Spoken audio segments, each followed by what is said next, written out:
edhe arsimtarin e Voglushit, i cili ka dhënë një deklarat për gazetarën e të shtatë në lidhje me këtë rast. E dëgjojmë bashkë dhe kthehemi prapë në studio. Në momentin që na ka lajmëru susja e Zenës në grupe ku jemi të gjithë arsimtarët, ne jemi ardhur te familjarët dhe kemi marrë vesh që Zena nuk është kthyer prej mësimit. Unë si arsimtar i edukatës fizike e kam postuar në Facebookun tim, mi mobilizu bashkëvendast me të dalim të kërkojmë Zenën të gjithë, edhe kemi angazhu edhe një sitin për shoqatën për kërkim dhe shpëtim, ku është edhe arsimtari im, kolegu im Adel Hashani. Momentin që jemi dalë pas 20 minuta,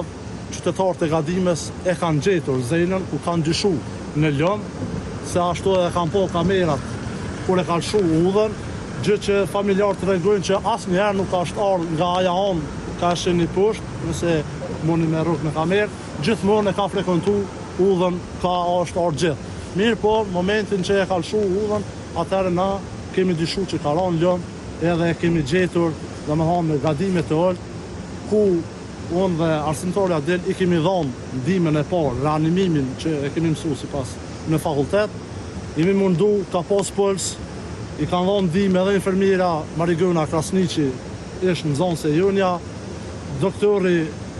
Besnik Reqica, i cili është qenë rastisht në moment ato, i kemi dhënë ndihmën e parë deri në emergjencë, i kemi dhënë ndihmë me stafin e mjekëve. Ato është bërë e gjitha ku edhe ka ndru jetë, domethënë nuk ka mujtë me qëndru plagët e cilat i ka marrë gjatë lumit që e ka përcjellë te kushte. Çu keni me kujtu Zenën si familje? Po Zenën do ta kujtojmë si nxënës i sjellshëm, i urtë, shembullor, është një dhimbje e madhe për neve, po kjo vlen që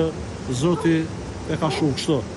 me ndru jetë në mënyrën tragjike. Lusim Zotin që të jetë rasti i fundit,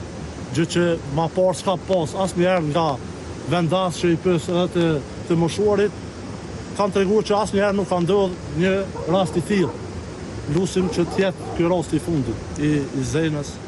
që mos përsëritet më.